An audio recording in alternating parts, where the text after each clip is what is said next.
There's a new day dawning, the time is at hand, where the glory of the Lord will be revealed to every man. Open the door, open the door, open the door, and let the King of Glory in. Open the door, open the door, open the door, and let the King of Glory in. King of Glory in, open up the door starts right now. So flee wide, you empty gates, and prepare the way of the risen Lord. The Apostle John was on the island of Patmos. He was in prison for the testimony of Jesus Christ. And he heard a sound behind him. He said, behold, I looked. There was a door standing open in heaven. And I heard a voice which was like a trumpet speaking with me, saying, come up here. I want to show you some things which must take place. That's what we need, my friends. We need a heavenly perspective of the things that are going on in the world around us. The things that the Word of God foretells to come to pass. Those things which must take place. Those things which are taking place even now. That is what this broadcast is all about, discussing the issues of the day, discerning the times in which we live from a biblical perspective and worldview. Good day, everybody. Andy White here, and what you are about to hear is, of course, the fusion of heart, mind, and soul. I want to welcome everybody from all across the fruited plains and all around the spherical globe. Thanks for tuning in to this week's brand new edition of Open Up the Doors. And I am streaming live over on my Open Up the Doors Facebook page. If you'd like to go on over there, just look up Andy White Open Up the Doors on Facebook, or the URL is facebook.com/faithfm91.7. That's facebook.com/faithfm91.7. Let me know where you are watching from, where you are listening from. Give everybody over there a high five, cyber greeting in the spirit. Get some comments going, and some of those iconic thumbs up going. Get the algorithms going, and it'll come up in the news feeds even more. And welcome everybody. Just thanks for joining in, and spread it around too. Start spreading the news. Open up the doors. No, that didn't even rhyme. Anyway, good morning everybody. All right, where do I want to go? I got to finish up these. I got to finish up these things in the beginning here. We do have an app for those of you who are outside of the Faith FM broadcast area. We have the app for the Android and for the Apple platform, of course. Just look it up at your respective app supplier. Look up Faith FM in Sag Harbor. It's a great resource to have, great tool to have if you're outside of the FM broadcast area. It's really great to have. So anyway, listen, I plan to go into the phones in the second hour. 631-725-2069, 631-725-2069 in the second hour. If you'd like to be part of today's broadcast, just give me a shout out and we'll discuss some of the issues that are going on. As I shared last week, to get into the broadcast now and out of my preliminaries, as I shared last week, as the world waits with bated breath as to if and when a major war breaks out with Iran, and it's looking like it's getting pretty imminent from all the chatter and all the things that are going out there. People are starting to really take note. But as the media is, on the other hand, completely distracted and obsessed with the Nancy Guthrie kidnapping, and as well as so many of us being distracted and or preoccupied with a slew of other things in our daily lives, what's really flying under the radar in regards of everything else that's going on, what's really going, like I said, just under the radar. No one's really paying attention to this, but it's part of what's going on. Big part of what's going on, as I shared last week with Iran. But what's flying under the radar to a lot of us here, especially in America, is that ISIS, you remember them? ISIS is resurgent in Syria. And not only in Syria, but my focus today will be primarily what's going on in Syria, because it's a very important part of the whole scenario of what's going on in the Mideast and eschatology as well. But I want to focus on Syria this week. I focused on Iran last week, and we will probably be focusing on Iran a lot if this war breaks out. But as I said a moment ago, Syria is trying to, ISIS is trying to reconstitute itself in one fashion or another in the Mideast, particularly in Syria. And the reason I say in one fashion or another is because, on the one hand, you have the original ISIS loyalists who by the thousands have been recently released from prisons by Al-Sharaa. Al-Sharaa is the president of Syria right now. We've talked about him in the past. I'm going to talk about him again today. But Al-Shara's Syrian forces, who have been pushing back and waging a war against the Kurds. They're killing the Kurds. They're pushing the Kurds out of northeast Syria. And as the Kurds were keeping ISIS imprisoned. There were numerous prisons around northeastern Syria that the Kurds were in charge of. But they're being pushed back, as I said, by the Syrian forces of Al-Sharaa. And these forces, the Syrian Arab Army, as they're being called, which is really constitute a lot with Al-Shara's people from HTS, they're letting the ISIS people out of prison. And what's being set up, and I'm going to get into this a little bit as this program unfolds, but what's being set up under the present situation in Syria is a looming ISIS civil war for the control of Syria. Ahmed Al-Sharaa, as for those of you who've been listening to this broadcast, you know he was formerly known as Abu Muhammad al-Julani when he was in his Al-Qaeda and ISIS days himself, but he's currently serving as Syria's president. And he was, as I said a moment ago, he was part of the same jihadist network at one time in his past as ISIS, but he ostensibly broke away years ago. I shouldn't say ostensibly. He did break away years ago from ISIS and Al-Qaeda. And now what I'm going to deem ISIS 1.0, the original ISIS, we're going to have ISIS 1.0 today and ISIS 2.0. And ISIS 1.0, the original ISIS under al-Baghdadi, those loyalists, as I said, have been being released from prison. They view Al-Sharaa now as one of their most hated enemies. ISIS 1.0 views Al-Sharaa as a sellout who abandoned the global jihad for national politics. This is their perspective. This is their view. Al-Shara's transition into a suit-wearing president seeking diplomatic ties with the West is seen by ISIS as the ultimate apostasy. And really for a decade now, really for the past 10 years, Al-Shara's forces, who were rebranded as Hayat Tahrir al-Sham, I've talked about them in the past, HTS, they have been essentially in a civil war with ISIS 1.0. In short, let me wrap this up here a little bit. ISIS 1.0 considers Al-Sharaa as a traitor to the cause who has effectively joined the international efforts to destroy them. But, here's the but, make no mistake, my friends. This ISIS civil war isn't about a difference in ideology as much as it's about raw power. Who will hold the keys to the future caliphate? For Al-Sharaa himself has described his vision for Syria as creating an Islamic republic centered on national priorities rather than global caliphate ambitions, which is the ultimate goal of Islamists and ISIS. But he's moderating himself to have national interests primarily within Syria, because you know why? He's going to leave that whole caliphate thing and caliph thing, at least for now. He's going to leave that up to Erdogan, which I'm going to get to in a moment.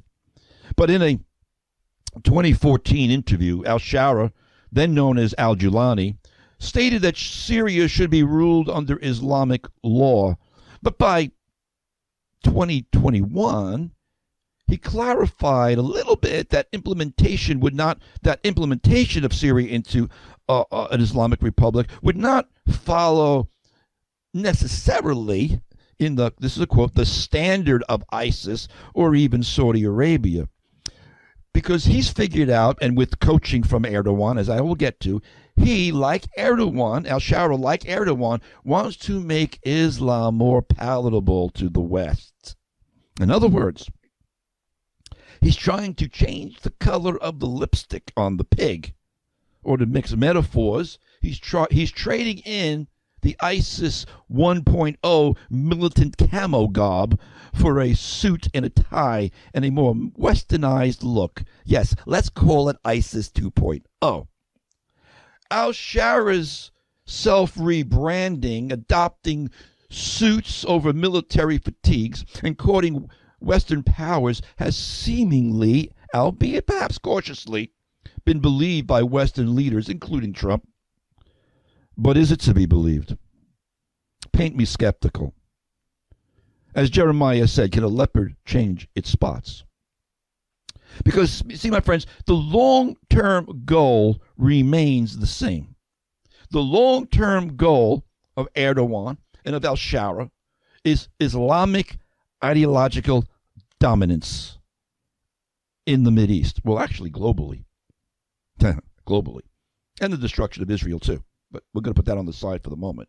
The long-term goal remains Islamic ideological dominance. Al-Sharaa's own trajectory from an Al-Qaeda ISIS affiliate to a self-declared national leader, quote-unquote, believe me, my friends, trust me on this. It does not represent a theological evolution, but rather a tactical evolution and simply a change in strategies. I've been sharing on this broadcast for well over 10 years, 11 years now, that Erdogan was using ISIS surreptitiously to do his dirty work both in Syria and Iraq.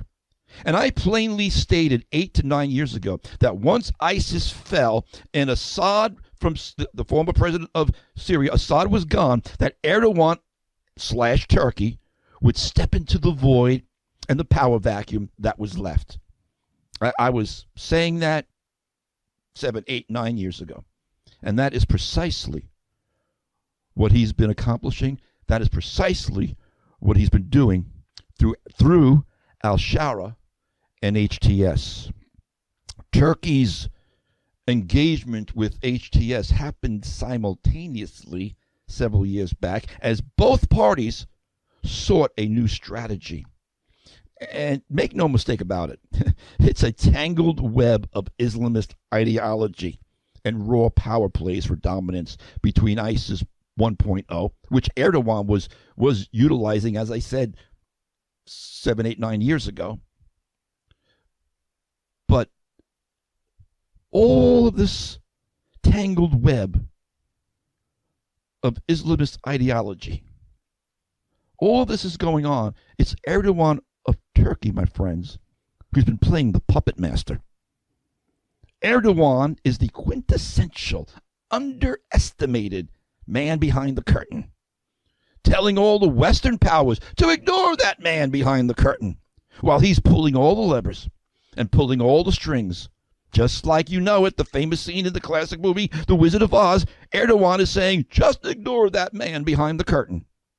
But it's been Erdogan who has been grooming Ahmed Al-Sharaa for this place and position in Syria, his puppet. He's been grooming Al-Sharaa for years. Again, formerly known in his ISIS days as Mohammed al-Jolani.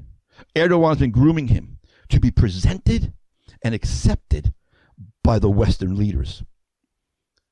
And it seems to be working. You well know that President Trump had Al-Sharaa in the White House several months back. 2 years ago, there was a $10 million bounty on this guy's head. But now he's been embraced by the UK. He's been embraced by Europe. He's been embraced by Trump because the grooming and the presentation is seemingly working. But that's why I'm calling him and his rebranding ISIS 2.0. Abu Muhammad al-Jolani, a.k.a. Ahmed al-Sharaa, that's actually his real name. He was once a hopeful disciple of former ISIS leader Abu Bakr al-Baghdadi, as I've talked about in the past. But now, by going by his birth name, Ahmed Al-Sharaa, he's transformed himself, with the help of the Turks, from a jihadist terrorist into a statesman. At least that's what they want us to believe. The change has been stunning, considering his long career as a jihadist. But, like I said, can a leopard change its spots? And how much taqiyya is at play here? But he's going through the motions, let's say. He appears publicly with his wife. He's trimmed his beard back. He's dropped his turban and thobe for a suit and tie. But how? How did this transformation happen? Well, I've already hinted at it. Step in, the man from behind the curtain. Turkey played a practical role in his transformation. That's a quote. Turkey played a practical role in the transformation of Ahmed Al-Sharaa, a Turkish official who met with him years ago, said when he was still the leader of HTS. I took some of this from a Middle East news blog called the Middle East Eye. But this Turkish envoy stated that the testimony, the report is, he met with Al-Sharaa, this envoy from Turkey representing Erdogan, and he says to him, quote, "You are good looking. If you want to die, you will be a handsome martyr. But if you want to live, you could be ruler of Syria." I almost said Israel. No, ruler of Syria. See, Turkey believed that a more civilian-looking government after the fall of ISIS, it's kind of like Turkey. Turkey presents themselves as, they're in NATO. They present themselves as being part of Europe and the West, but they're not. They hate the West. They're Islamists. As I've said numerous times, Erdogan is a jihadist in a three-piece suit. Oh, yes. And now he's grooming Al-Sharaa to be a jihadist in a three-piece suit. But this envoy, these representatives from Turkey, this interview, he said this. He said, if we establish it this way, this new framing of Syria and Al-Sharaa, if we establish it this way, we can frame it as a continuation of the Syrian revolution, a defensive struggle in the protection of civilians. Yeah, taqiyya.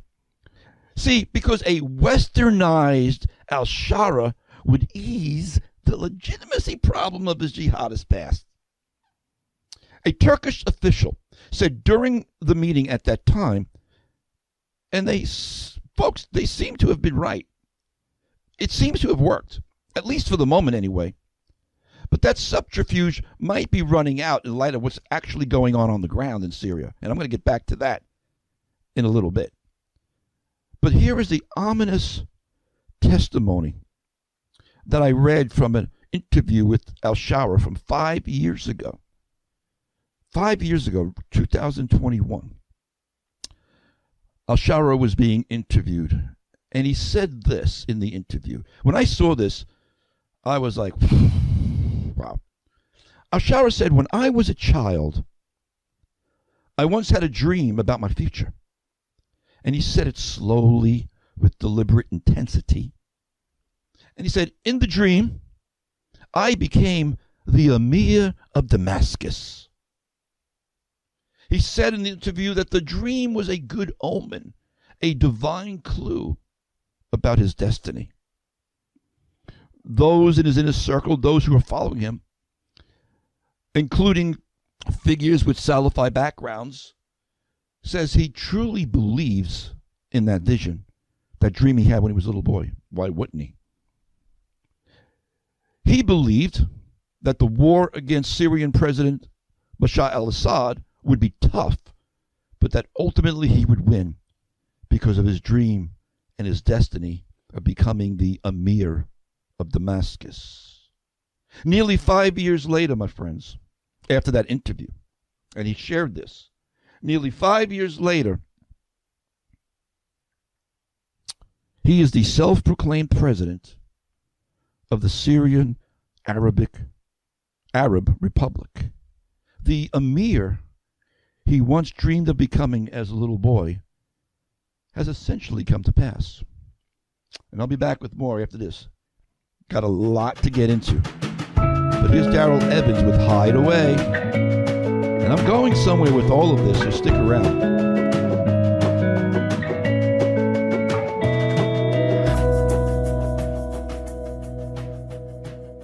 Daryl Evans with a tune called Hide Away. Welcome back. Andy White here on the radio, tearing down strongholds. You are listening to Open Up the Doors, Integrity in Broadcasting here on Faith FM, WEGB 90.7 and 93.3 in that peak, WEGQ 91.7 in Quag. And I'm going to jump back into it. I want to share something. I was sharing a little bit about, off air to the Facebook stream folks over there about why is any of this of any importance to us here in America? Like I said, most Americans are not paying any attention to it. Who cares what's going on about there? Well, because they're not tuned into the scriptures. Obviously, they're not tuned into being watchful in these last days, as our Lord has called us to be. But why is this importance? What is the? I'm giving updates from a broadcast that I did back, man, I can't believe, literally over a year ago. I did a broadcast back in December of 24. I can't believe it was that long ago. It really feels like it was a few months ago, but it was actually 14 months ago. But back on 12/12/24, I did a broadcast called The Assyrian, where I laid out a lot of where Ahmed Al-Sharaa has come from, his background, and is rising up with HTS. But I also put it in the context of what the scriptures talk about the Assyrian. If you've never heard that broadcast, go to my YouTube page, go to my Rumble page. Just you could do the search, look up the Assyrian, because that's a lot of the foundation for what I'm sharing today. But why is this stuff important? Because, folks, the prophetic puzzle pieces are coming together. I look at everything, especially with a broadcast like this, through the lens of the prophetic scriptures. Daniel talked about how in the last days there would be this group of people called the Masculine, those who were wise and had understanding of the times, and that they would instruct many about exactly what's going on. Because people don't know what's going on, or they're distracted from what's going on, and they need to know what's going on, so that they're not caught unawares, so they're not caught as a thief in the night. That's why this stuff is important, because Jesus said to watch and to discern and to know the signs of the seasons. And he talked about wars and rumors of wars. He talked about nation rising up against nation and kingdom against kingdom.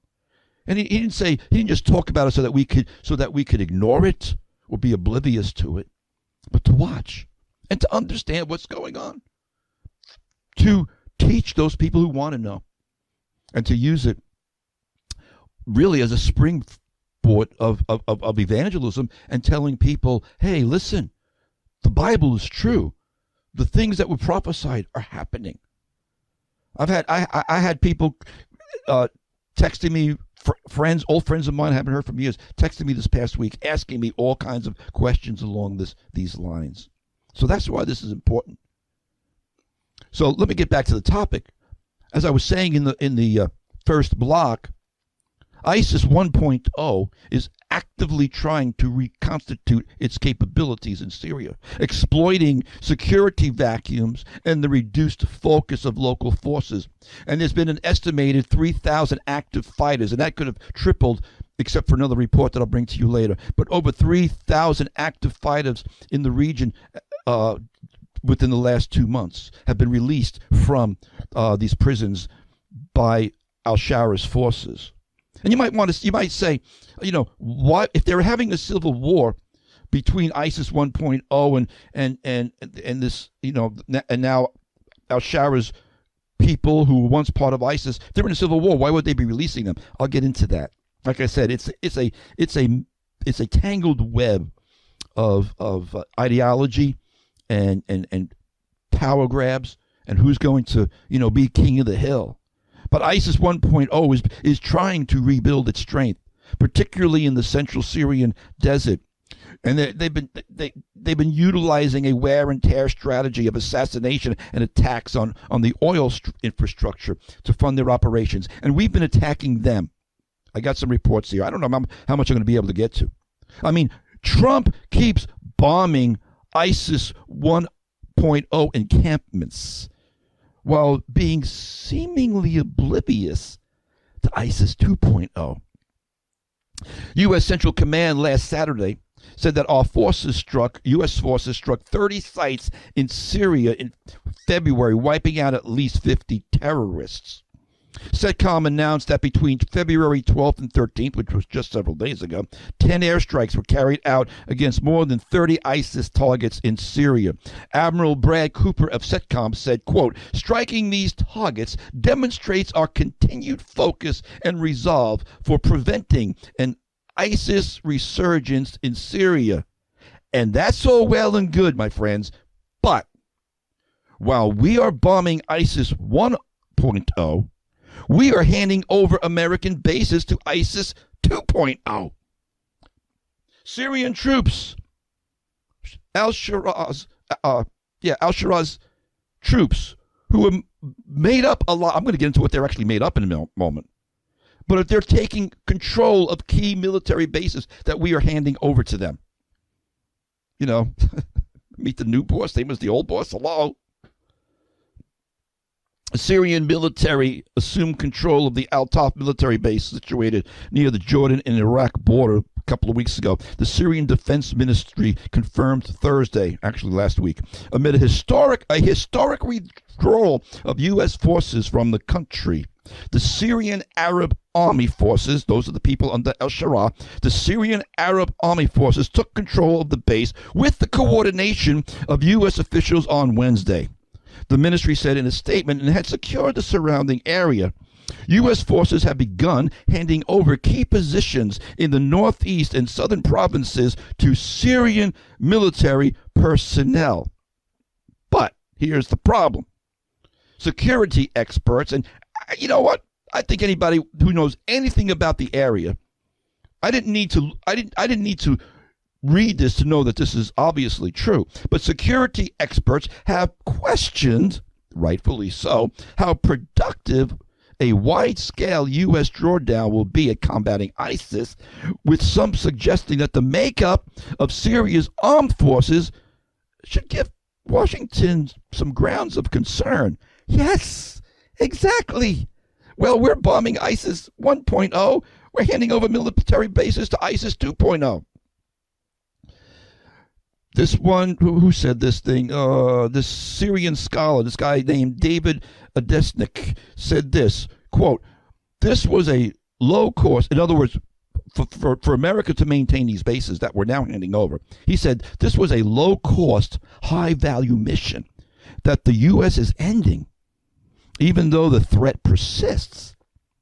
Even if the new Syrian leadership wants to fight ISIS, its capacity is questionable at best. And the Syrian army," this is the important point, my friends. This is a takeaway sentence. The Syrian army has incorporated thousands of ex-jihadists into it. Yes, that report, that response leads me into precisely what I wanted to bring up today. Al-Shara's HTS forces have been folded into the Syrian Arab army that we're now supporting. And these HTS members consist largely of former ISIS and Al-Qaeda members. And they may be changing their strategy, as I shared in the first block. They may be changing their rhetoric, at least to Western ears anyway. But this is what's important, my friends. This is what matters. They may have changed their strategy. They may have changed their rhetoric, but they haven't changed their ideology. Mohammed al-Jolani, upon taking control of Syria, said, quote, "The moral police are here to implement Sharia law. We invite," quote unquote, air quotes, "we invite people to follow Sharia rather than using our power. But if you resist our invitation, Oh, come to our Sharia law party. You're invited.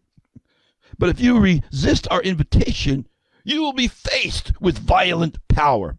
Yeah, that's what al-Jilani said. Oh, wait a minute. That's al-Jilani, not Ahmed Al-Sharaa. It's the same guy. It's the same guy. Same ideology. Just turned in his turban for a tie. See, the only thing he's toned down publicly for his Western audience is his Islamist rhetoric and clothing. But what he's practicing on the ground is his Islamic ideology.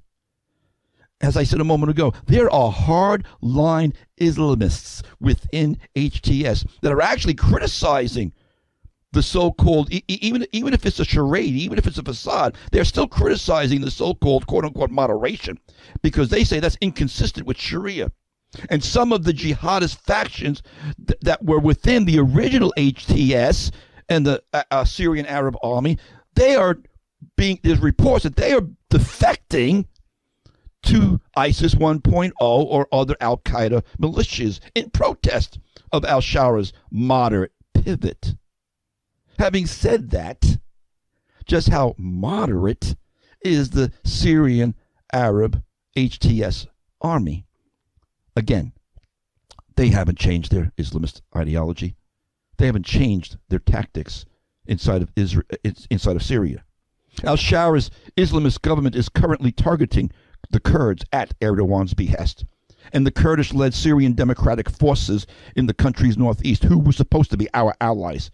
This is the second time President Trump has turned his back on the Kurds, who are our allies. The Kurds who were guarding those ISIS prisons. President Trump is letting Syria take over those areas and take control of those prisons, and they're releasing the prisoners. And I got another report I'm going to try and get to either in this first hour or second hour that is majorly plays into this. But since January 6th, an estimated 150,000 people, mainly Kurds, Christians, and Yazidis, have been internally displaced by Syria's armed forces. Just what ISIS did in Iraq 10 years ago.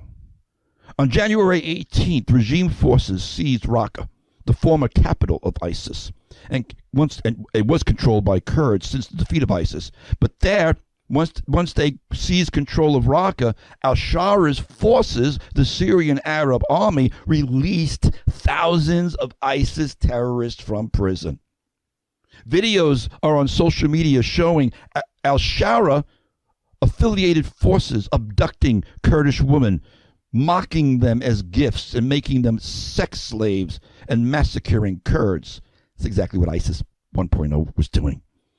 One Kurdish woman and a Kurdish fighter was videotaped being beheaded, and another thrown from a tall building. Another video circulating on social media shows the Syrian Arab Army militiamen displaying a severed hair braid of a female fighter. Presumably she was killed. She was scalped. A severed hair braid. That's what, she was scalped. She was a fighter with the Syrian Democratic Forces. Those are the Kurds. They were framing this scalp as a trophy. This is the Syrian Arab Army that we are now supporting.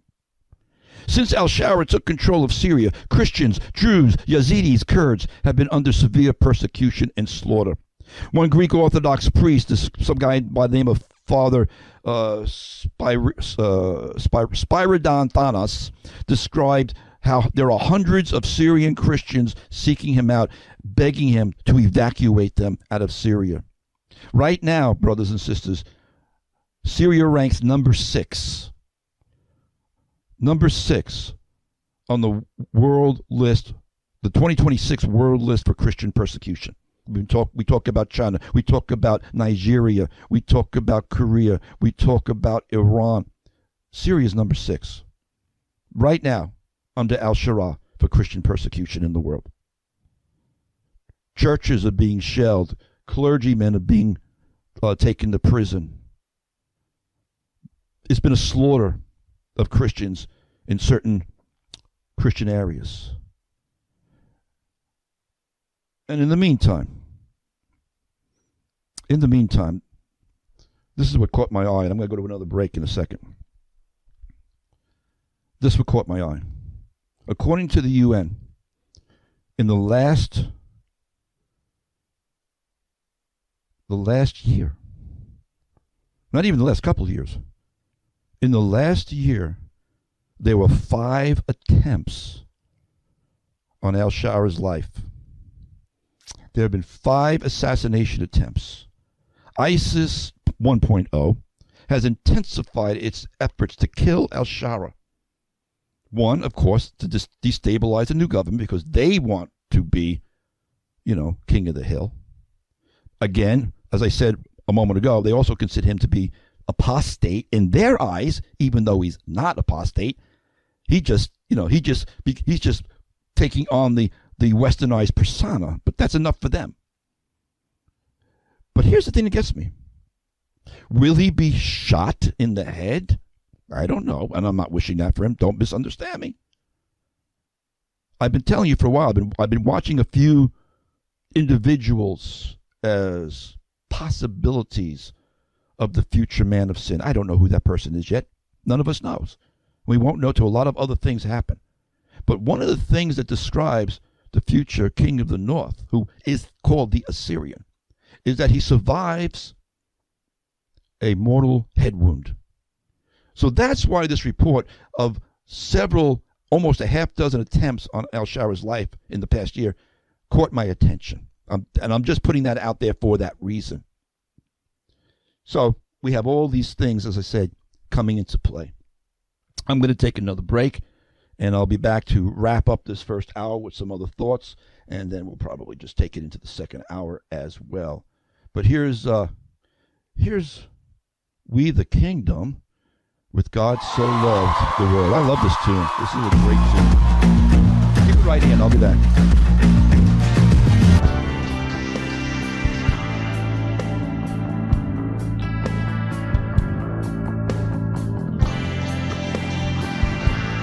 The fusion of heart, mind, and soul.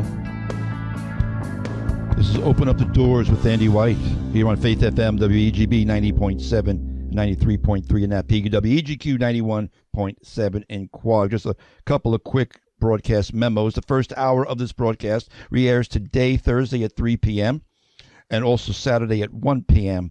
If you've missed any portion of it because you had to run out or whatever, you can catch me again today, like I said, 3 p.m. or Saturday. Or you can find me on my YouTube and or Rumble channel if you're on Rumble or YouTube.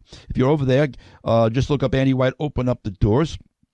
Please subscribe to both my Rumble and YouTube channel, one or the other, or both. I'd appreciate that. On YouTube, hit that little bell, and you'll be notified when we do upload these archived broadcasts, and pass them around and comment on them on either platform. Please comment on them. Good, bad, the ugly, thumbs up, thumbs. I don't even care what what the comment is. Just don't be nasty, of course. They're all community standards, so they say. But anyway, the reason for that is it's all about the algorithms, my friends. The more activity that video gets, the more it shows up in the newsfeed, and that's what we're trying to do. We're trying to expand the audience. We're trying to get the word out. And if you find and feel that these broadcasts are worth sharing, then please, I ask you to please do that. You can also find me on my X platform at AJWhite777. I'm on my Truth platform, Truth Social, also at AJ White, if you're on those platforms.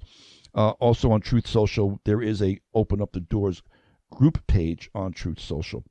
Also, I want to give a heads up, and it's only 2 weeks away. I can't believe how fast time is flying. But you got them on. Folks, if you're in the Eastern Long Island broadcast area, Twin Forks area, if you're in the Faith FM broadcast area, I want you to mark your calendars for Friday night, March 6th. That's in 2 weeks. I can't believe it, but yes, it's in 2 weeks. Friday, March 6th. We're going to have a night of praise and worship with Doug and Meg Kinney, right here from Hampton's Christian Fellowship. Pastor Doug and his lovely wife are going to lead us in a night of worship, praise music, some of their original music as well. But it's all for the benefit of Faith FM radio. As you've probably heard me share a couple of times in the past, we're trying to raise up some funds for the ongoing costs of the radio station here. So we're going to do a night of praise and worship for the benefit of Faith FM at Church of the Harvest in Riverhead, 572 Rayner Avenue. Come on out, mark your calendar. Friday, March 6th, 7 to 9 p.m. Church of the Harvest. It's a Friday night, 572 Rayner Avenue in Riverhead. Everyone's invited. By the way, it's obviously the concert's free. A love offering will be taken up for Faith FM. So we want to start letting people know about that, and like I said, get it on your calendar. Where am I time-wise? I got a few minutes left here. I'm going to be taking phone calls in the second hour, 6317-252069, 6317-252069, and I'll close out. I got a few minutes here, close out with some thoughts, and I'm going to come back to some of this in the second hour. There's an important news story that broke this morning, even though I kind of knew about it several days ago, but the actual public breaking of the news happened this morning. I'm going to get to that in the second hour. But I'm going to ask the question again that I asked a little while ago. Why is any of this of any importance to us here in America? Most of us Americans, we just like to ignore the rest of the world. Well, folks, the Mideast is on the precipice of a major conflagration, a firestorm that could potentially change life as we've known it is maybe about to break out. Seems like we're going to go to war with Iran, and how that evolves, and how that has the ramifications of that is a whole nother thing that I talked about last week. But many, if not most, Christians here in America seem to be either oblivious to the moments that we're living in, or in denial, or living in a fantasy world. I hate to say that, but it's true. Syria's government under Ahmed Al-Sharaa, backed by Turkey, has consolidated control. And Turkey has emerged as the dominant player, as we've been talking about for a dozen years now. Turkey has emerged as a dominant player in Syria, and they're going to step into Iran after the fall of the Ayatollah. Mark my words. They've been providing military training to HTS, to the Syrian Arab army. They've been providing economic aid. They've gained influence over Syrian reconstruction. This includes deepening ties like defense pacts, joint economic committees, gas and energy deals. This all comes into place with Erdogan's ambitions of him being the caliph of a new caliphate. He's been intrepid. Erdogan has been intrepid for years. In 2022, both Turkey and Sharaa reached a new turning point, and Russia's invasion of Ukraine quickly reduced Moscow's military presence in Syria, shifting the power of balance. And by then, Turkey had already invested in the military, in a military academy. Turkey has a military academy established under HTS control in Idlib. Turkey has been establishing other military training academies in northeastern Syria amongst other Turkish-backed militias. These academies draw on the combat experience of fighters from Afghanistan, Mali, Chechnya. So it's becoming apparent that Turkey is trying to establish a multinational military force that is being embedded within the Syrian army. Now, Turkey is denying that on the one hand, but the evidence suggests otherwise. But then on the other hand, they're admitting it. January 25th, about 3 weeks ago, the Turkish foreign minister, Hakan Fidan, who oversaw Syrian affairs as the head of Turkey's intelligence agency from 2010 to 2023, openly admitted that in Syria, there are groups close to Turkey with more than 80,000 armed elements. Without any hesitation, we told them to join the national army, become part of the national army. Fidan said in an interview just 3 weeks ago, these things. In other words, the Turkish foreign minister admitted that Turkey's proxy forces in Syria number over 80,000. And the Erdogan government has expressed its desire for these fighters to join the newly restructured Syrian Arab army following the takeover of Damascus by Ahmed Al-Sharaa. I got a lot more here, but I'm running out of time. I got a few more minutes. I mentioned we know 2 years ago that the overthrow of Assad stunned everybody. The Turkish view was that HTS could launch an offensive to seize the western countryside of Aleppo and reach the city of Damascus. But no one expected the lightning speed of the operation, which saw city after city fall to Shara's forces. A Syrian source who was with him at the time described Al-Shara's euphoria. They didn't even believe they were going to do as good as they did against Assad. But here's what this guy's testimony was regarding Al-Sharaa al-Jilani at the time. As the Aleppo operation that reignited the revolution advanced, the capture of Kapan el-Jabal and one city after another, the surrounding villages made Sharaa extremely happy. Quote, from the operations room, he spoke to units over the radios as they pushed toward Aleppo. Aleppo fell. Shara's forces turned south. Hama fell. And finally Damascus. And Assad fled to Russia. Sharaa was overjoyed, of course. In the operations room, he was unable to contain himself. He stood up, lifted up both hands, and shouted joyfully, bear witness, O people of Damascus. History is being written here. An unwitting prophetic utterance? Perhaps. But he was realizing the dream he had from being a little boy about being the emir of Damascus.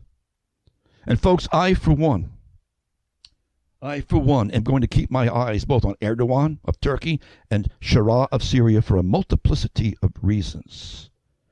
By the way, Erdogan is also pressing the EU to let Turkey in. Erdogan just recently stated, quote, I hope everyone now, he's speaking to the Europeans, I hope everyone now understands that it is not possible to build a realistic European security framework without Turkey. We continue to explain to the Europeans that Turkey will make significant positive contributions to the European Union. It is time to include Turkey as part of Europe's defense and security mechanisms. Folks, I cannot possibly be any clearer than this. Europe is already pretty much fallen and lost. But if it allows Turkey into the EU, especially security-wise, there will be no coming back from that. Europe will be finished sooner rather than later on its current trajectory. Turkey will eat the entire fabric of the European culture, which they've already been doing little by little, but they're going to eat it from the inside out. And Erdogan will finish his aspirations, doing what the Ottoman Empire started centuries ago but couldn't finish back then, and conquer Europe, which is exactly what the Islamic global jihad for a global caliphate is exactly all about. And that is why I believe the prophetic scriptures describe as the end of the days the kingdom of the beast. Stay tuned. Stay tuned. Keep watch. It's happening. The prophetic pieces are all falling into place.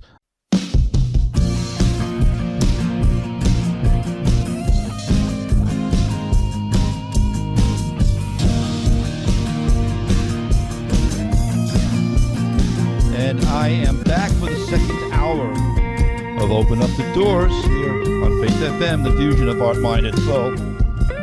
Welcome aboard if you're just joining me for the second hour. Welcome back if you've been hanging out from the first hour. I appreciate that very much. Whether you're hanging out or whether you're just joining, I appreciate it very much. Thank you, thank you, thank you. I am restreaming as well on my Open Up the Doors Facebook page. The second hour is loaded and streaming. If you want to go on over to the Open Up the Doors page on Facebook, let me know where you are listening and watching from, and join the conversation over there. Send me some comments, and if you'd like me to answer a question, I'll keep an eye on the stream. But better yet, the phone lines are open. 631-725-2069, 631-725-2069. If you would like to call in and be part of the broadcast, I would love to have you call in. Ask me whatever you'd like. Keep it on this topic. Keep it on topic.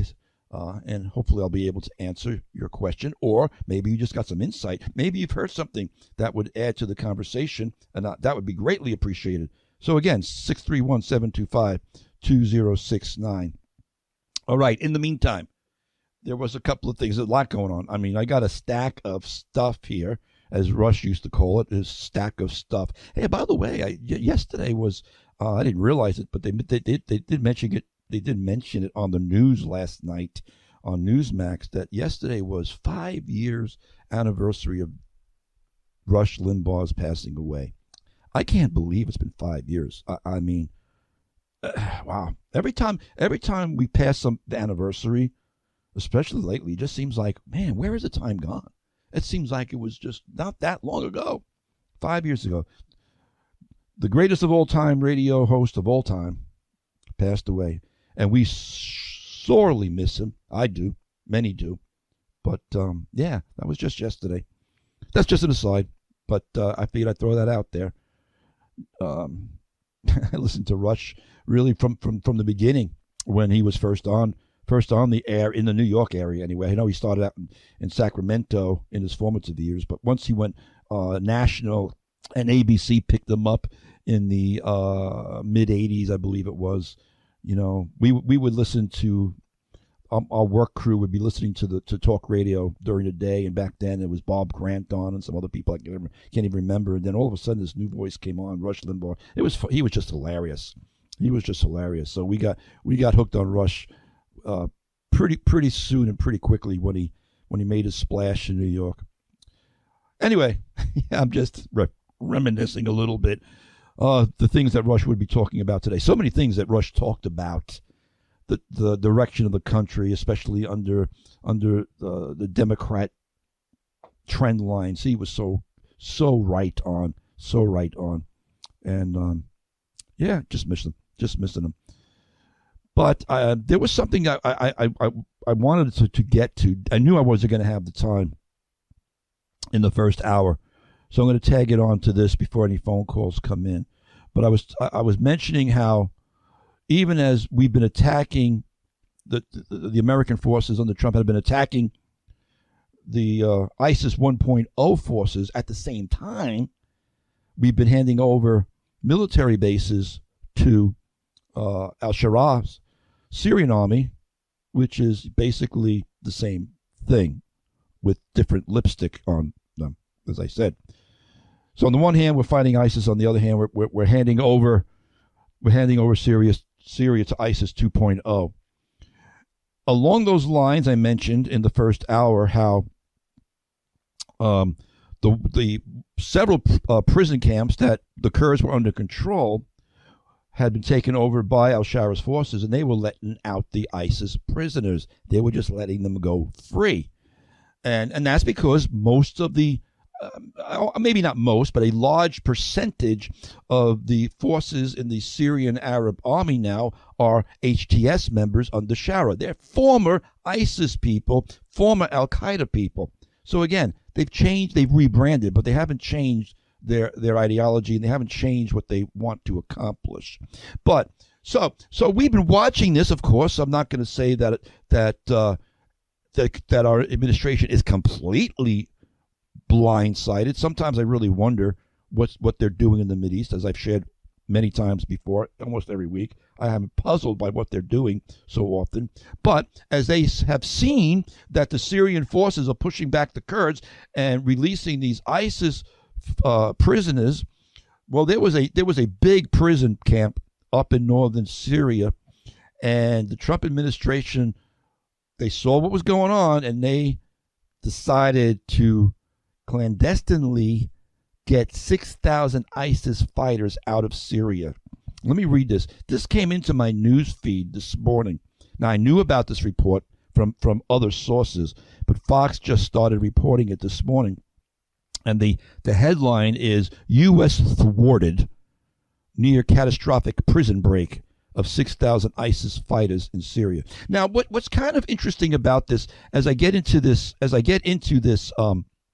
this article a little bit, is because I've done so much research on what's going on over there, and I know what's really going on. in a lot of ways. It was interesting to read what they were leaving out of this article, what they were trying to avoid in this article. It was very, very eye-opening as I read it, really, showing again how we're trying to obfuscate some of these moves that the administration's been taking. But this Fox report says, like I said, the headline, U.S. thwarted near catastrophic prison break of 6,000 ISIS fighters in Syria. The report says this: nearly 6,000, that's a lot of folks, people, 6,000 ISIS detainees, described by a senior U.S. intelligence officer as, quote, the worst of the worst, were being held in northern Syria as clashes and instability threatened the Kurdish-led Syrian Democratic Forces. The guards responsible for keeping the militants locked away, as I shared in the first hour. The Kurds were responsible for keeping these ISIS dirtbags under lock and key. But they're, because the way Fox worded it, because of instability. Yeah, Al-Shara's forces are pushing the Kurds out of their territory. That's what they're doing. And we should be supporting and backing the Kurds, but we're not. But U.S. officials watching what was going on, they wanted to prevent this. They are fearing an ISIS resurgence, as I've been sharing for the last hour. U.S. officials believe that if the prisons collapsed in the chaos, the consequence would have been immediate.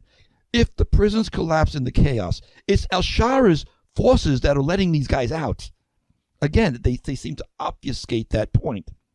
Anyway, the article goes on from Fox this morning. If these 6,000 or so got out and returned to the battlefield, that would basically be the instant reconstitution of ISIS, the senior intelligence official told Fox News. In an exclusive interview, the official walked Fox News Digital step by step through the behind-the-scenes operation that moved thousands of ISIS detainees out of Syria and into Iraqi custody. This just happened within the last several days, my friends, last couple of weeks. They moved 6,000 ISIS detainees out of Syria into Iraqi custody, describing a multi-agency scramble that unfolded over weeks, the past month, with intelligence warnings, rapid diplomacy, and swift military lift. The risk, the official explained, had been building for months. In late October, Director of National Intelligence, Tulsi Gabbard, began to assess that Syria's transition could tip into disorder. Well, she assessed that right. She assessed that it could tip into disorder and create the conditions for a catastrophic jailbreak. Well, that's because they already were doing it in several smaller prisons.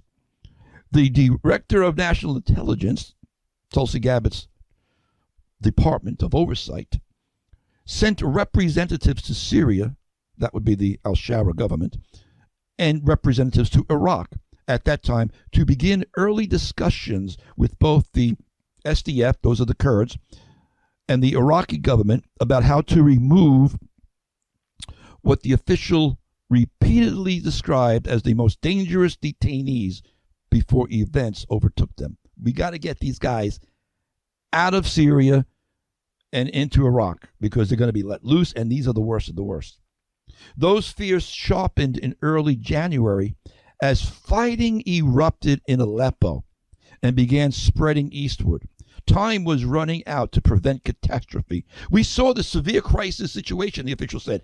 Again, fighting erupted in Aleppo. They don't tell you in the article, at least not yet, who's fighting who and why.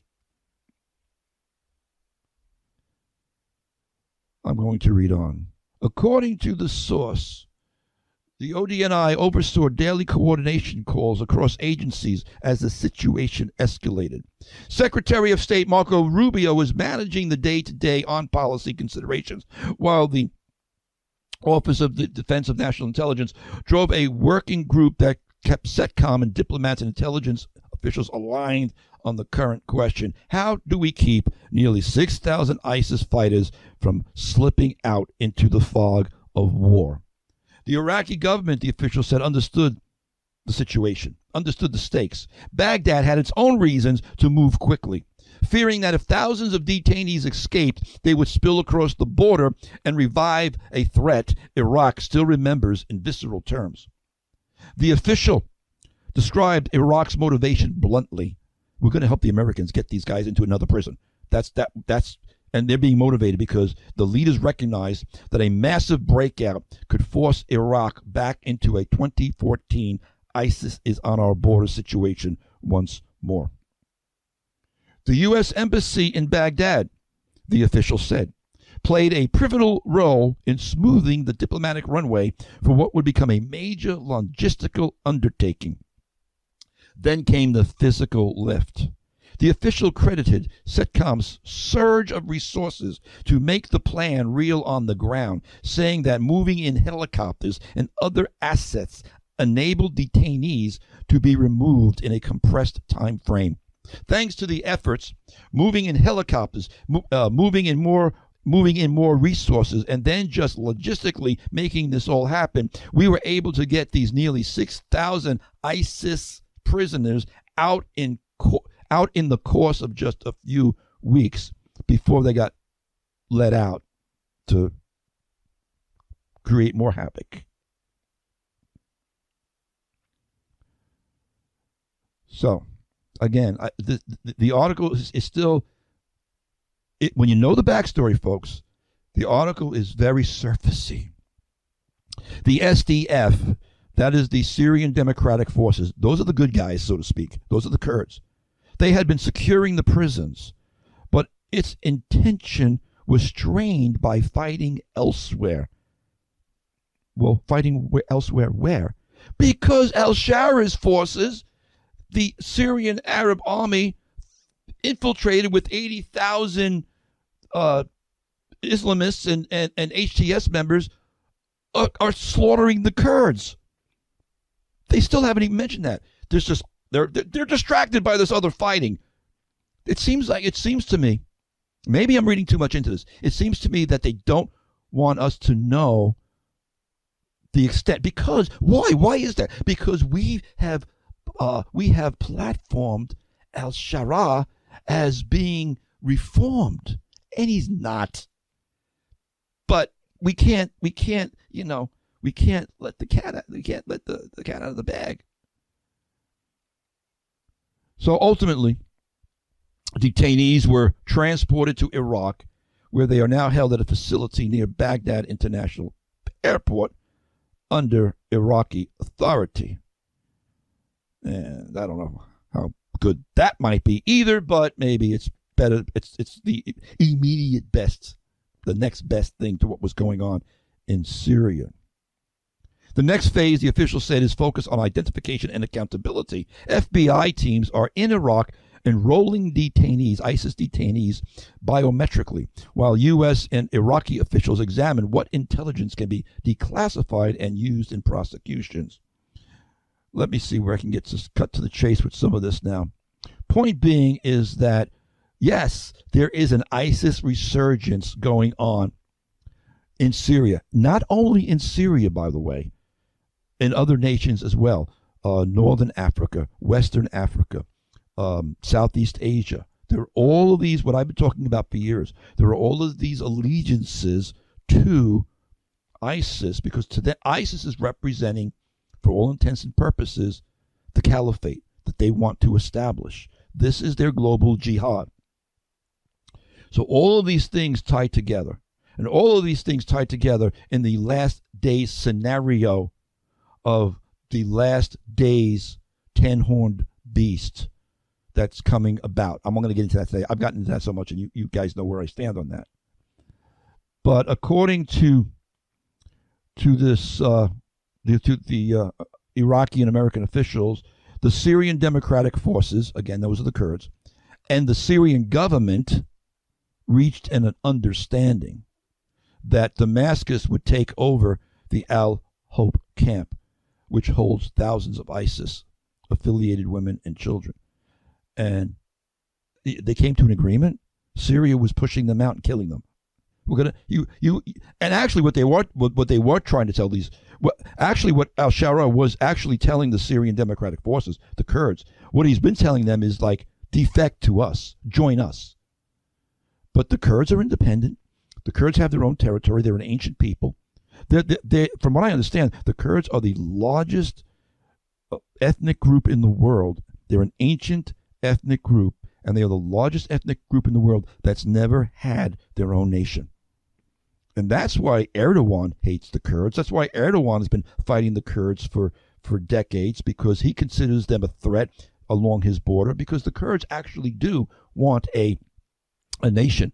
And there has been talk in the past about even after the Iraq War, the first Iraq War, about giving the Kurds after Saddam Hussein. Remember if your mind goes back far enough, remember when Saddam Hussein gassed the Kurds?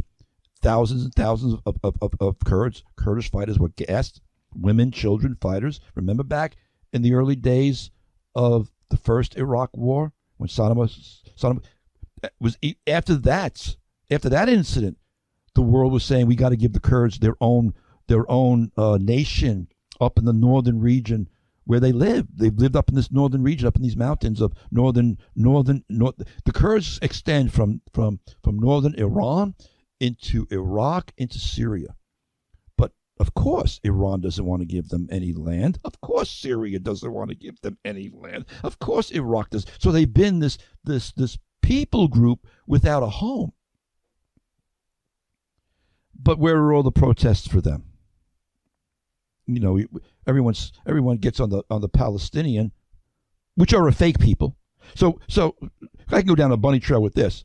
So we have the world getting on this bandwagon to create a fake nation called Palestine for a fake people, because there is no such thing. There is no ethnicity of a Palestinian. They're Arabs.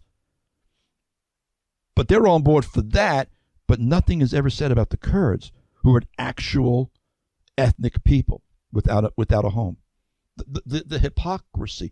Oh, and by the way, you got to wonder about this duplicity and this dichotomy.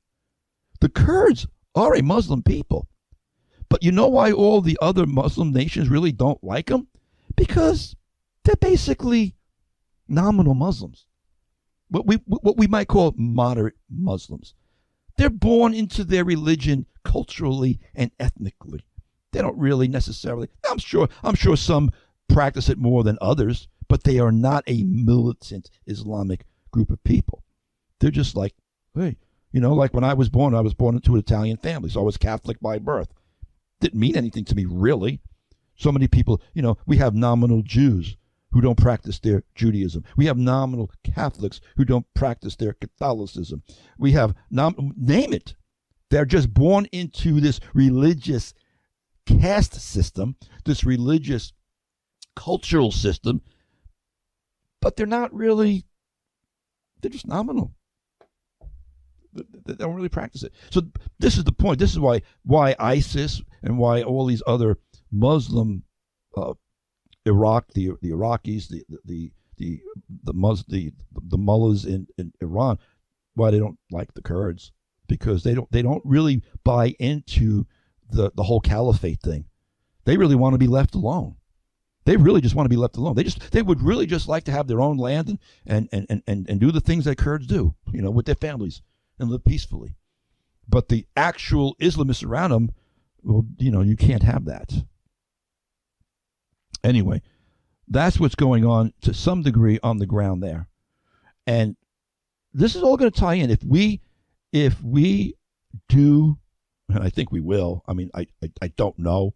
At the last second, some stupid, nonsensical agreement might come up between Iran and the United States. I doubt it. Whatever. Even if they came to an agreement right now, would anybody believe it? Would anybody even warrant it? I mean, I do think the die is cast. I really do. And I think much of the world believes that as well. Israel is on high alert. Israel, since yesterday, have been on. The Israelis yesterday were called to be on high defensive alert, anticipating a possible preemptive preliminary strike from Iran, because everyone's feeling that, the trigger's going to be pulled pretty soon, and we'll see. Maybe it could come anytime. I don't even want to put a timestamp on it, because it could happen today, it could happen tonight, it could happen over the weekend, it could happen next week. No one knows. But there is this sense that it's imminent.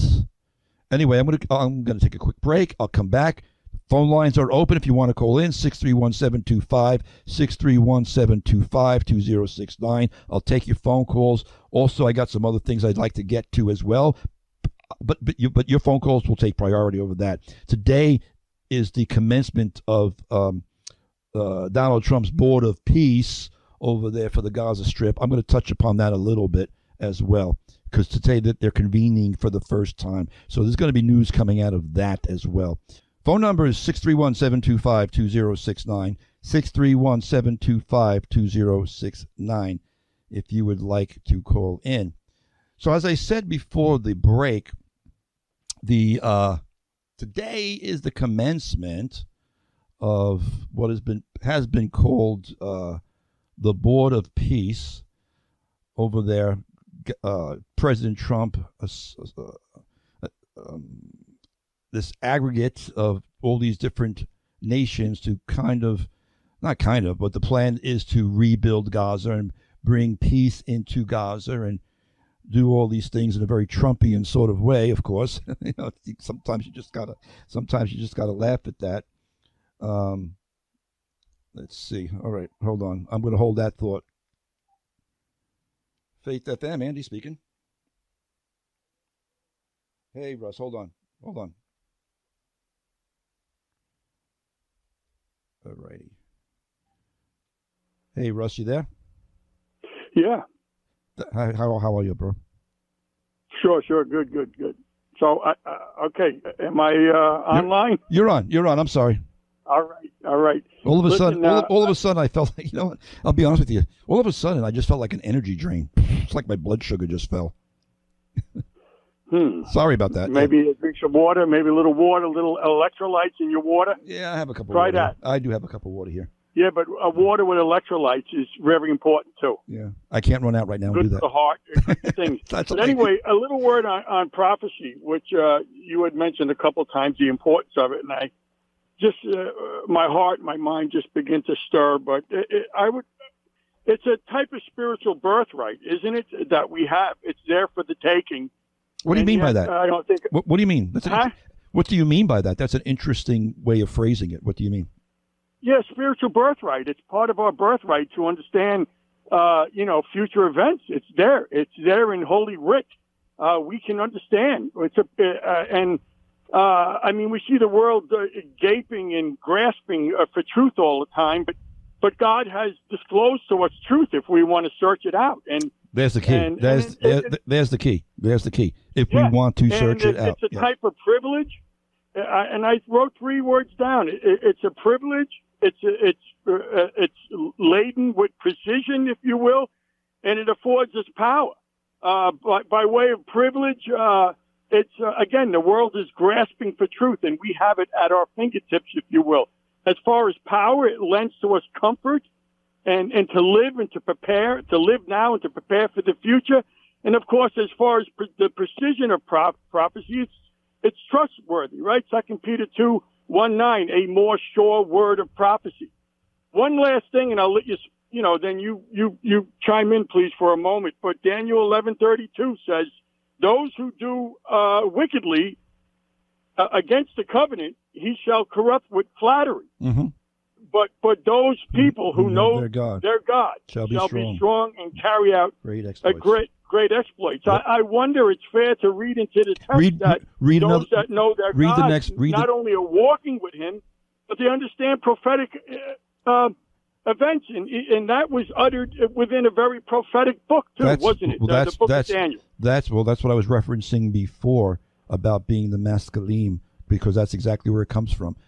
Read past. Thank you for that. Read past where you just read. Those who know their God shall be strong and carry out great exploits. That's not where the sentence ends. That's not where the thought ends. That's where we like to finish it all the time. But keep reading. Read the next part. Read it for me. Read it. I don't have it in front of me. You do. Oh, I don't either. Oh, I thought you had it in front of you. Oh, I can open. No, I just jotted a few thoughts down, you know. Okay, well, I can open up I don't have it open here. I can open it up. So you can paraphrase it a bit, right? Well, those who know their God shall be strong and carry out great exploits, and those from among them who have understanding will instruct many. Go. The word understanding there, those who are wise from among them. Maskil is to have wisdom.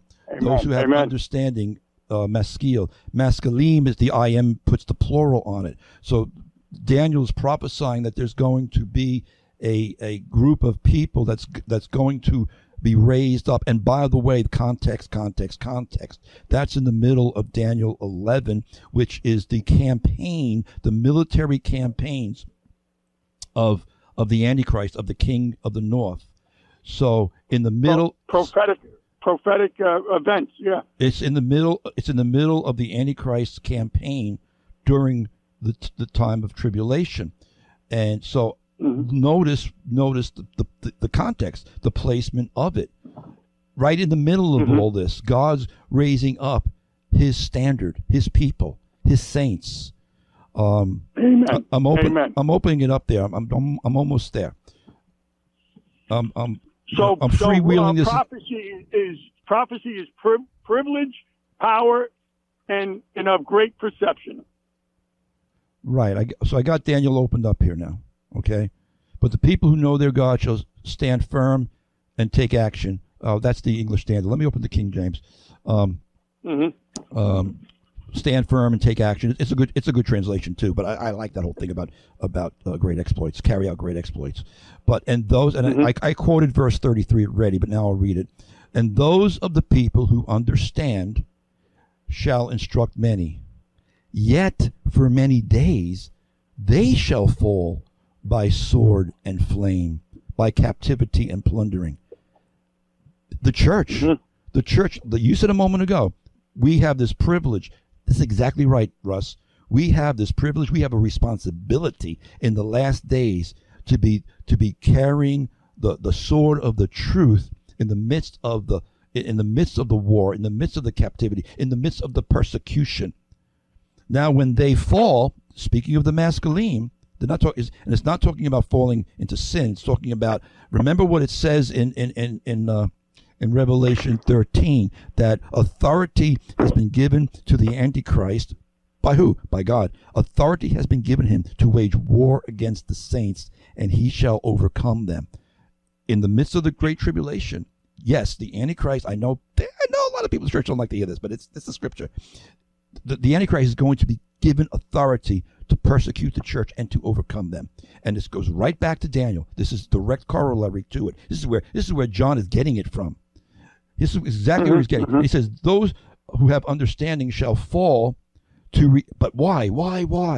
To refine them, to purify them, to make them white until the time of the end. What does Jesus tell the church in Smyrna in Revelation 2:10? He says, Satan is going to throw you into prison for 10 days where you will be tested. Hold fast to the end, and you'll win the crown of life. It's for testing. Amen. It's for testing and purifying, and it's again, the whole context is in the framework and the narrative of the last days. Daniel says it, until the time of then. They're going to be made white. They're going to be purified. They're going to be persecuted until the time of the end. What's the time of the end? When the Lord Jesus returns and the trumpets blow, and we shall appear. When the Lord, Paul writes to Thessalonians, when the Lord appears in glory, we too shall appear with him in glory, and we will come against the armies of the Antichrist at the battle of Armageddon in that day. And he tells Daniel in Daniel 11, what is this? 11:35. They will be refined, make them white, make them holy until the time of the end, because it is for the appointed time. It's for the appointed time. And prophecy. Yeah, go ahead. Yeah. No, I was saying prophecy. Yeah. Mm-hmm. And that whole thing about the wise, Daniel repeats it. This is Daniel 11. He repeats it further down in this chapter. We won't go through the whole thing, but he repeats it again in chapter 12. Those who have understanding. That is our divine calling in these last days. Whenever it might be, when the Lord starts to break open the seals, whenever that time comes, we may be here in our lifetime, or we may not be, because we're all getting kind of old, bro. we might fade away before the Lord comes back. We don't know, but for those who are living at that time, their responsibility will be to carry the truth of the Word of God, to be lights shining in the darkness. For those who turn many, they shall be. It says in Daniel 12, those who are wise shall shine like stars in the heavens, and they will be leading many to righteousness. Amen. That's a last days calling that so much of the church totally isn't getting. Absolutely. Those that know their God personally as they walk with him, but they know him intellectually too. Amen. Well, yeah, but Amen, brother. Let me run. I got to run. All right, thank you. Go ahead. Thank you thanks for calling in. Thanks for calling. Thanks for calling. God bless. Thanks for calling. I'm going to finish my thought. Russ just said, knowing him intellectually too. Well, that's implied, obviously, in the idea of masculine. Those who are wise and who have understanding. Those who are wise and have understanding know their God. But the know is an intimate relationship. Let me pick this up. The phone is calling again. Faith FM, Andy speaking. Yes, who's calling?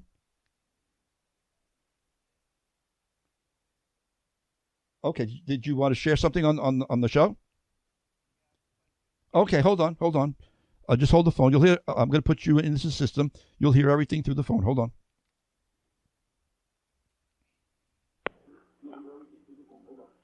Hi, are you there? Yeah, hi. Now, what'd you say your name was? Van. Van, how are you? Thanks for calling in. I'm good. I was listening, and hang on, I got to get away from the radio. Oh, yeah. If you got your radio on, turn it off. Turn it down. Yeah. Okay, I'm in the other room now. Okay, so I was listening to, I'm like going back to before the last caller. Uh-huh. Yeah. I was about 2 seconds after him. So, so do you remember you were talking about Palestine and so forth? Uh-huh. You said a very interesting thing about Palestine that I can't do it word for word, but maybe you can, or maybe it doesn't matter. That it's basically a false people and representing a false country. Yes. Okay. It's a made up name. And they admit that. They're still real human beings, right? Oh, of course. I didn't say they weren't real people. Okay. I said there is no ethnicity. Well, they are Arabs. They are Arabs, and the whole idea about a Palestinian people was a creation by Yasser Arafat back in the '60s. It was to politicize the Arabs that were living in the Levant after Israel was given their land back through the Balfour Declaration and in 1948 the completion of that. Well, I guess you said you were brought up Catholic, right? So I guess you're maybe Italian or Irish? Italian, yes. Okay, and I'm English and Dutch and a few other things. Now, what makes Americans not a fake people in a fake country? So I think you're missing my point. No, I'm not. Just because our bloodlines are related to to a larger body of people. Okay, in our case, Europe. Let me state that again. Okay. It's a fake country. There's never been a country named Palestine in history. Well, there was never a country named America until 1490 something. You're not understanding the ethnicity. I'm Italian. What'd you say you were? English and Dutch and stuff. Okay, those are ethnicities. There is no Palestinian ethnicity. They are Arabs and they are Egyptians. Well, Arab is an ethnicity, isn't it? Right. It is. Okay, so you're saying there's no ethnicity. There's no ethnicity called American other than Indians, and they're not, and their name for themselves. There has never been in history a nation for an ethnicity, for Palestine. They have Egypt, they have Arab, they have all the Arab states around them. But we're not ethnically American. We don't have a drop of Indian blood in us. And right. India is not a word that they choose for themselves either. I'm not calling them not people. Okay. I never said they. What's the difference between Palestinian people and American people? Their ethnicity. Our peoplehood is identical. I'm not quite getting your point. My point is that if you call somebody fake, a bunch of people that have just had by the most conservative estimate, something like 70,000 people, including lots and lots and lots of children, murdered on the grounds that they're not real and have no right to exist. Now you're going to a place where we really get into it. They weren't murdered. They weren't murdered. They weren't murdered. No. There are people that went over there that volunteered for the, for the so-called humanitarian, whatever it was, who saw children's heads being used as target practice. These are people who were decorated American war veterans. You're probably referring to what Hamas was doing. Hamas using innocent civilians and babies and women and children for human shields and putting all their infrastructure in hospitals and schools. Those were the known tactics of Hamas. But go back to what I was saying before. Wait, because you're not understanding something. Just a minute. So you're saying that all the dead babies, tens of thousands of dead babies. Well, that figure's a lie. Number one, it's a fabricated. That's a lie. That's a fabricated propaganda. Hamas propaganda. A lot of people say that it's an underestimate. It's an underestimate because Hamas's inability to stop it or control it reflects very poorly on Hamas. Hamas's ability to control it or stop it. They were making it happen. Do you understand that Hamas is a terrorist group that uses human Have you heard sense? of I'm trying to remember. It's either the Lancet, which is the most prestigious medical science paper. I've heard of Lancet, sure. Yeah, I think it was the Lancet that said probably the deaths in Palestine were over 200,000, and that was about a year ago. Those are just fake numbers. That was the Lancet. They just came out. They just came out with numbers about several weeks ago, and they said that they were saying that there was about 80,000 deaths, and that 60,000. This came out from Hamas's numbers. This came out from the Palestinian numbers. They said that 60,000 Hamas fighters were killed. So if 80,000 people were killed, that means only 20,000 civilians were killed. But that's their own numbers. Look that up. Go ahead and look that up. Google it. I will. Because they came out with that number just a few weeks ago. But we kind of went down a bunny trail with this. But again, Italians are an ethnicity. There is no ethnicity called Palestinian. They are Arabs. And what ethnicity is called American? Jeez. Tell me.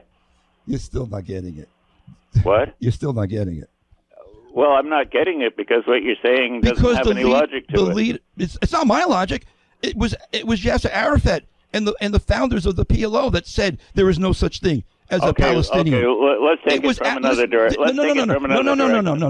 Let's go down history. Let's go back to history because you can look this up. That's what I was going to suggest. Let's go back to history. It was Yasser Arafat. Let's go back all the way into the Bible, which is your specialty, so you're on your own territory now. Well, let me finish my thought. Let me finish my thought. It was Yasser Arafat and the co-founder, I think is Hassan, I think is his name, who they said from their own mouths, there is no such thing as a Palestinian. It's a political term. Palestinians are Arabs and they're Egyptians. That's the point.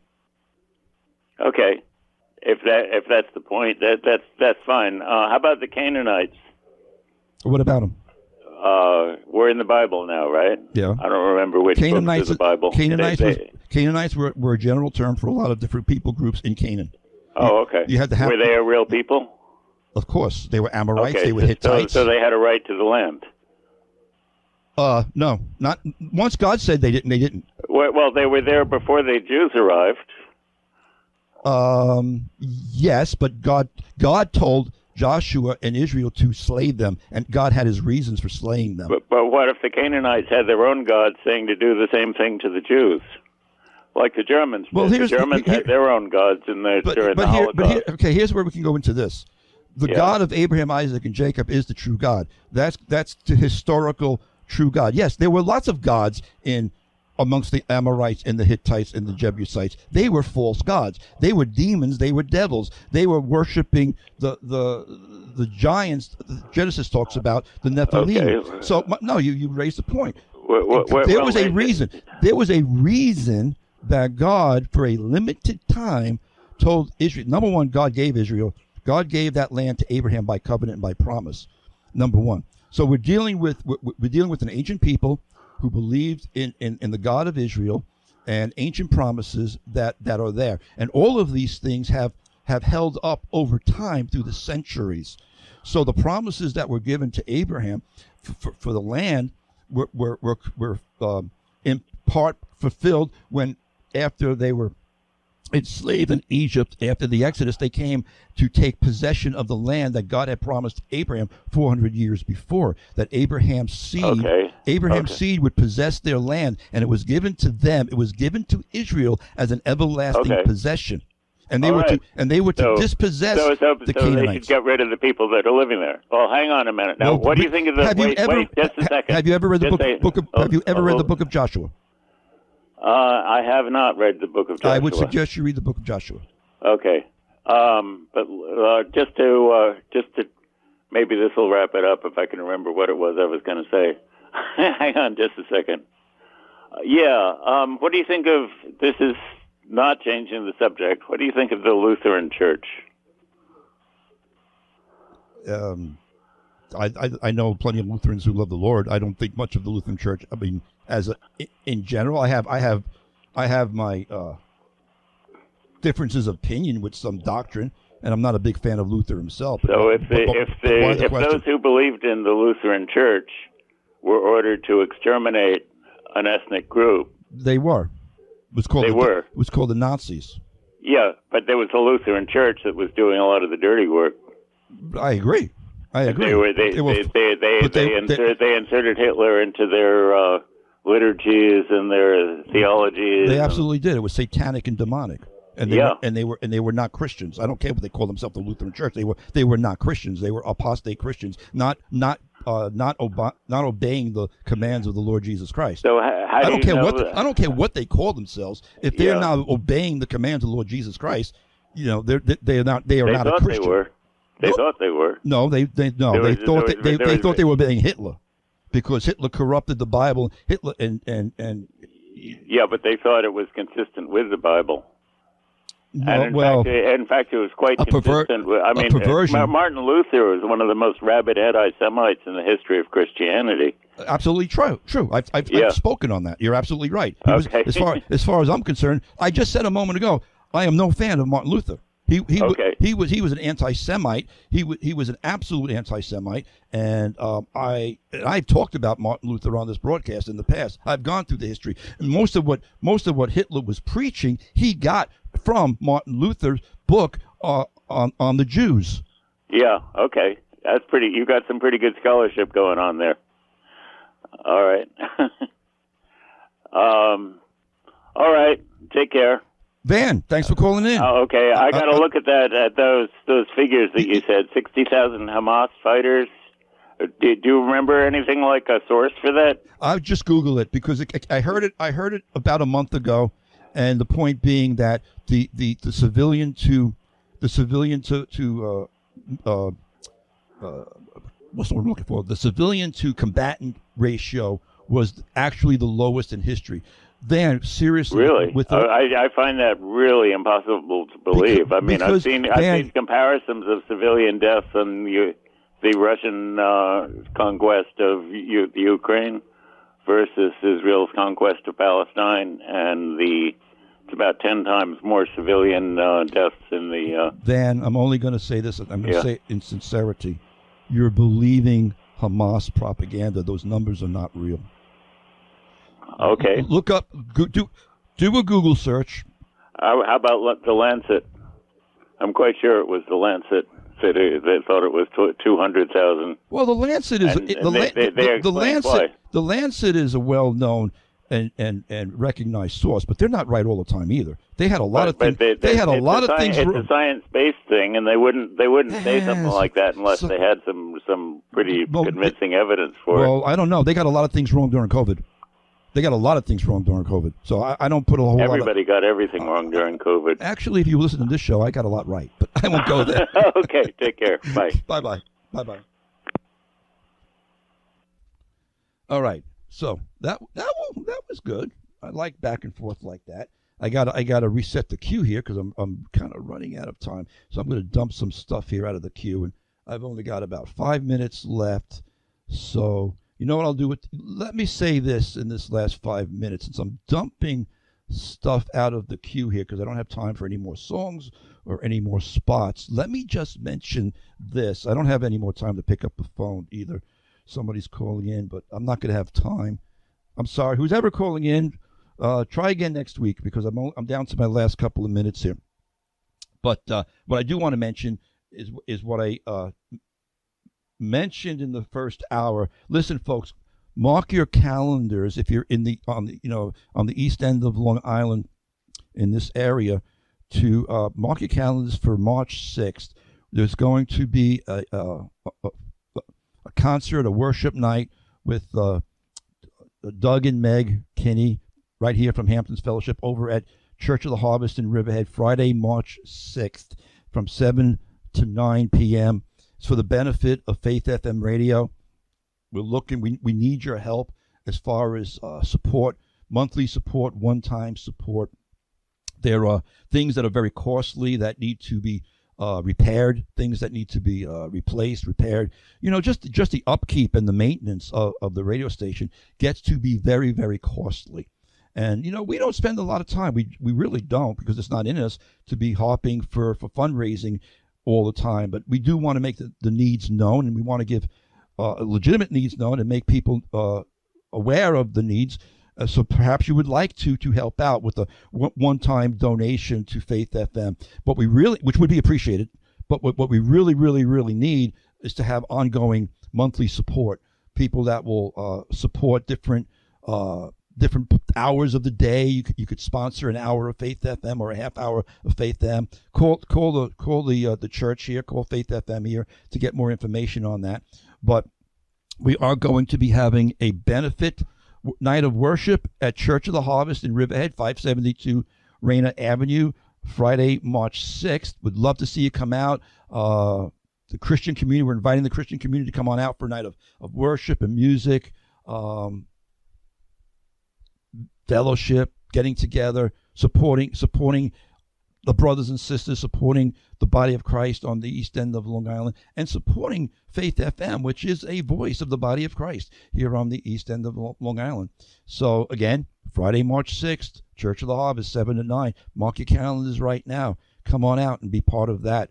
And it'd be great to do a meet and greet. So many people listen to this radio station. So many people listen to my show that I don't know, and it'd be great to meet you. Come on out. I'm sure Doug would love to meet you, Meg, and myself, and we'll have a good night, a good time on Friday night, March the 6th. All right, I'm out of time for this broadcast, but keep it right here on Faith FM. A lot of great Christian programming coming up, and I'll be back next week. In the meantime, watch, stand fast in the faith, be brave, be strong, and let all that you do be done in love. I got to go, but keep it right here on Faith FM, folks. I'll be back next week. God bless.